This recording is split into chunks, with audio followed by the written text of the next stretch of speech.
प्रत्येका पत्रिकेत मंगळ असतोच. हं, हं. तो कुठं इथं पडला, इथं पडला, इथं पडला, इथं पडला, इथं पडला. या 5 ठिकाणी कुठेही एका ठिकाणी मंगळ असेल हं. तर ती मंगळाची पत्रिका झाली. बरं. तर मंगळाचा जर मी थ्रेट घेऊन बसला तर या भारतामध्ये किंवा या पृथ्वी तलावर असलेल्या 45% लोकांचा आता डायव्हर्स झाला असता, रिमॅरेज झाला असता. हां, हां. 3च गण आहेत, राक्षस गण, देवगण, मनुष्यगण. 140 कोटी लोक आहेत. 3 कुणाचा असणारच की नाही. आणि त्या बेसवर तुम्ही तो माणूस राक्षस आहे का? नाही. देव म्हणजे काय देवासारख्या वर्ण आलाय का तो? नाही. ते योनी दोष आलं, भकुट दोष आलं, की फिल्टर लावून ठेवलेत की तुम्हाला लग्न करता यायचं अवघडच आहे. अवघड. ते सोडा, हे पत्रिकेतले लॉकिंग, परत 6वा गुरु आला, 8वा गुरु आला, 12वा गुरु आला, 4था गुरु आला, 10वा गुरु आला. काय ब्रह्मचर्य राहायचं का काय? लग्न करण्यासाठी सगळ्यात पहिली गोष्ट बघितली जाते ती म्हणजे गुण किती जुळतायत. 36 पैकी 36 गुण जुळले तरी पण डिवोर्स होतो. तर काय असतं हे गुणमिलन आणि हे किती करेक्ट असतं? हे गुणमिलन जे आहे, यामध्ये काय काय कळत नाही तुम्हाला सांगतो.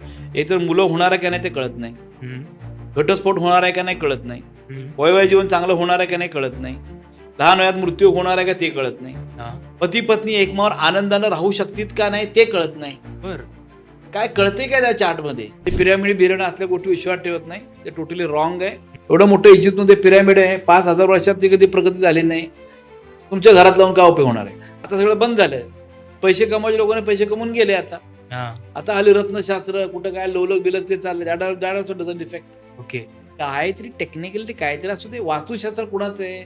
भारतीय संस्कृतीचं. आपल्या ऋषीमुनींनी काढलेलं आहे. बरोबर. आता आपल्या ऋषीमुनीने काढल्या वास्तुशास्त्र तुम्ही कलियुगामध्ये पिरॅमिड लावून प्रॉब्लेम सॉल्व्ह करणार का? मग तुम्ही ऋषीमुनीपेक्षा मोठे झाले का? कलियुगामध्ये आपण कुणाकुणाला जास्त जास्त देवता कुठल्या आहे की तुम्हाला प्रोटेक्ट करू शकतात? एक तर कालभैरव. हं. कालभैरव आहे, साधना पण तुम्ही करताना कालभैरव 52 टाईपचे कालभैरव आहेत. बरं. ते कालभैरव काय ते समजून घ्या. कालभैरवाची उपासना करताना कालभैरव कुठल्या देवीचा आहे? मग 51 पीठ आहेत. अच्छा. मग ते प्रत्येक पीठाला एक एक कालभैरव आहे, वेगळा भैरव आहे. बरं. त्यामुळं तो भैरव कोण?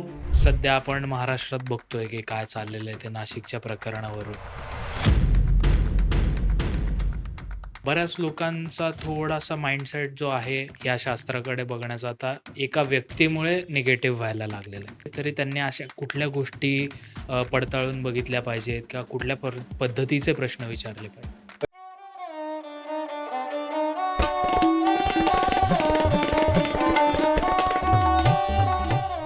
कॉस्मोस्टार मीडिया प्रेझेंट स्वीट टॉक्सच्या आजच्या पॉडकास्टमध्ये तुमच्या सगळ्यांचं मनापासून स्वागत.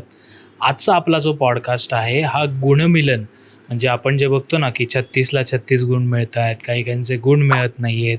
असं म्हणलं जातं की 18 गुण जर असतील तर म्हणू शकतो की 50% चान्सेस आहेत की तुम्ही लग्न करू शकता. 18 गुणांच्या वरती जर गेलं तर येस, तुम्ही त्या व्यक्तीसोबत लग्न केलं पाहिजे. किंवा 18च्या खाली जर आलं तर असं म्हणतात की त्या व्यक्तीसोबत तुम्ही लग्न नाही केलं पाहिजे. तर खरंच ह्या गोष्टी महत्त्वाच्या असतात का? आणि बरेच आपल्या आजूबाजूला आपण गोष्टी ऐकतो की नाडी दोष आहे, षडाष्टक योग आहे, त्याच्यानंतर संततीचे प्रॉब्लेम्स आहेत. तर ह्या सगळ्या प्रॉब्लेम्सवर रामबाण उपाय सांगायला आपल्यासोबत आज येत आहेत पंडित शिवकुमार श्री.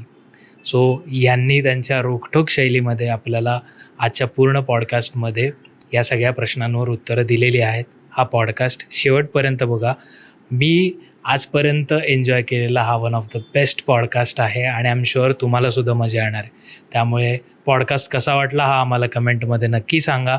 त्याच्यानंतर तुम्हाला बाजूला हाईपचं बटन दिसत असेल, सो चॅनलला, या व्हिडिओला हाईप करा आणि सबस्क्राईब केलं नसेल तर प्लीज सबस्क्राईब करा. जास्त तुमचा वेळ घेत नाही, पॉडकास्ट सुरू करूया. 3, 2, 1 ॲक्शन. तुम्हाला आज पाहत आहे त्यांच्यासाठी थोडं तुमचं इंट्रोडक्शन किंवा ओळख करून द्याल? नमस्कार. हे आध्यात्मिक स्पिरिच्युअल जर्नी माझी अगदी लहान असल्यापासूनच आहे.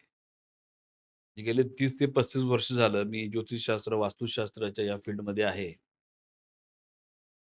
आणि ॲज अ इंजिनिअर असल्यामुळे टेक्निकल त्यामध्ये पूर्ण अभ्यास करून हं. किती खरं आहे, किती खोटं आहे, हे एनालिसिस करूनच त्यामध्ये मी पडलो पुढे आणि मला 100% खात्री झाली, की लाईफमध्ये पॉझिटिव्ह चेंज आणायचं असेल हां. किंवा एखाद्या माणसाचं लाईफ प्रॉपर डिझाइन करायचं असेल, हं.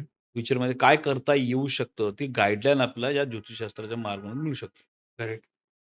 वास्तुशास्त्राचा पार्ट जो आहे त्यात पण येतो एवढंच वर्ष मी काम करतोय. हे पण तुमच्या जीवनामध्ये सक्सेस रेशो वाढवण्यासाठी ज्या घरात तुम्ही राहता ते घर हं. एनर्जाइज कंडिशनमध्ये 5 एलिमेंट्सने बॅलन्स असेल आणि प्रॉपर युजफुल तरच ते युजफुल होऊन तुम्हाला प्रॉस्पेरिटी मिळू शकते. हे 2 पॉइंट महत्त्वाचे. बरं. आता यामध्ये माझं इंजिनिअरिंग झाल्यानंतर मी पुण्यामध्ये आलो. त्यानंतर मेकॅनिकल मेंटेनन्स इन चार्ज म्हणून रोबोट सेक्शनमध्ये हां. काम केलं. ऑइल हायड्रॉलिक्स, वॉटर हायड्रॉलिक्स, न्यूमॅटिक्समध्ये काम करून बरेच लोकं इंजिनिअर माझ्या हाताखाली कामाला पण होते. तेव्हा हे माझा ज्योतिषशास्त्राचा अभ्यास आणि हे चालूच होतं. हं.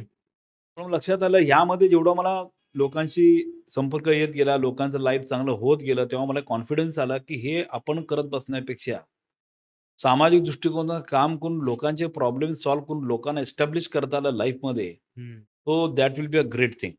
Correct. So I started full time यामध्ये मी आता बरं. वास्तुशास्त्र दृष्टिकोनातून आहे आणि माझं बॅकग्राऊंड जे आहे, हं. हे तर एकतर आम्ही जंगम आहे म्हणजे बरं. लिंगायतची गुरु आम्ही जंगम म्हणतो. श्रीशैल्यम म्हणून 12 ज्योतिर्लिंगात जगद्गुरूचं पीठ आहे. हो. आंध्र प्रदेशमध्ये. तिथले आम्ही त्या जगद्गुरूचं वंशज आम्ही आहे आणि 16व्या शतकापासून आमच्याकडे अध्यात्माची ही परंपरा जी आहे ती आहे. वाह! माझी आई पण संस्कृतमध्ये शिक्षण झालेलं आहे. तिनं मला बराच बरं. लहान असल्यापासूनच शुभंकरोती म्हणण्यापासून आणि सगळ्या गोष्टी जे काय बाळकडू आपण लहान असताना हं. मुलांना देतो त्याचा इम्पॅक्ट म्हणजे माझं आजचंही लाईफ आहे. वाह! त्यामुळे माझ्या आई-वडिलांना दोघांना मी कायम मनातल्या मनात तर कायम प्रणाम करत असतो आणि आईचा तर हात माझ्या आयुष्य अजून आई माझ्याबरोबरच असते. हं. आईचा आशीर्वाद आहे सगळ्यात मोठी गोष्ट आहे. हां. त्यामुळे या गोष्टी स्पिरिच्युअल लेव्हलला नेऊ शकलो आणि माझी पहिली गुरु म्हणजे माझी आई, की ज्यामुळे मी या क्षेत्रामध्ये आलो. संस्कृतची आवड निर्माण झाली. हां. ते अभ्यास करत हे आता वर्ल्ड वाईड म्हणजे अनेक कंट्रीमध्ये right from Las Vegas to लॉस एंजेलिसपर्यंत सगळीकडे जाऊन वाह! चायना असेल, इकडं बऱ्याच कंट्रीज क्लायंट बेस तयार झाला आणि सक्सेस मिळत गेल्यामुळे त्यांच्यामुळे मी पुढे आलो. हं. दुसरं काही नाही. आणि जे आहे ते क्लॅरिटी आहे, प्रामाणिकपणा आहे, सत्य आहे, अंधविश्वास नावाचा प्रकार माझ्याकडे कधी असत नाही. आणि जे आहे ते क्लेरिफिकेशन मी सांगतो आणि डिपेंड्स अपॉन यू. डॉक्टरचं काम करतो. हं. औषध घ्यायचं नाही आहे तुमचं पार्ट आहे. त्यात करेक्ट. इंटरव्ह्यू डॉक्टर कधी करत नाही. हां, हां. हे असंच आहे. तुम्ही काय करायचं तुम्ही करू शकता. Depends okay. Upon you. तो ही स्ट्रॅटेजी वापरलं आणि योगायोगानं, देवाच्या कृपेनं, देवाच्या आशीर्वादानं, स्वामींचा भक्त आहे मी. हं. त्यांच्या आशीर्वादानं, गगनगिरी मानाचा भक्त त्यांच्या आशीर्वादानं या गोष्टी जीवनात होत गेल्या. वाह! तुम्ही आता उल्लेख केला स्वामींचा आणि त्याच्यात तुम्ही श्रीशैल्यमच्या इथून हो, बरोबर येता. आहे. सो ते कनेक्शन कनेक्शन आहे. ते आहे. पण महत्वाचं आहे. हां, मी हां. खूप वेळा म्हणतो. हां, हां. ते श्रीशैलचं कनेक्शन आहे आणि स्वामींचं किती वेळा माझ्या ऑफिसमध्ये पण मी एकाने मला प्रेझेंट दिला होता एक स्वामींचा फोटो. हं. शेखर सानेंनी हो. केलेला तो. तर 22 पादुका होत्या, पुण्यात आल्या होत्या. वाळवी त्यावेळेला मी गेस्ट होतो पूजा करायला. तिथून मी ते मला पेंटिंग दिलं त्यांनी आणि मी माझ्या ऑफिसमध्ये लावलं. तर पहाटे 8 दिवसाचं पहाटे 3:30ला मला स्वप्न आलं, की मी ऑफिसमध्ये बसलोय आणि फोटोकडे बघतोय. फोटो मी असं बसतोय, माझ्या राइट साइडलाच फोटो लावला होता. तर फोटोतनं असं आलं, की माझा फोटो मागे लाव. हां. मला शॉक बसला. उठलो किती वाजले? 3:30 वाजले होते. खूप लोकांना बऱ्याच वेळेला मी स्पिरिच्युअल प्रॅक्टिसमध्ये असतो. करेक्ट.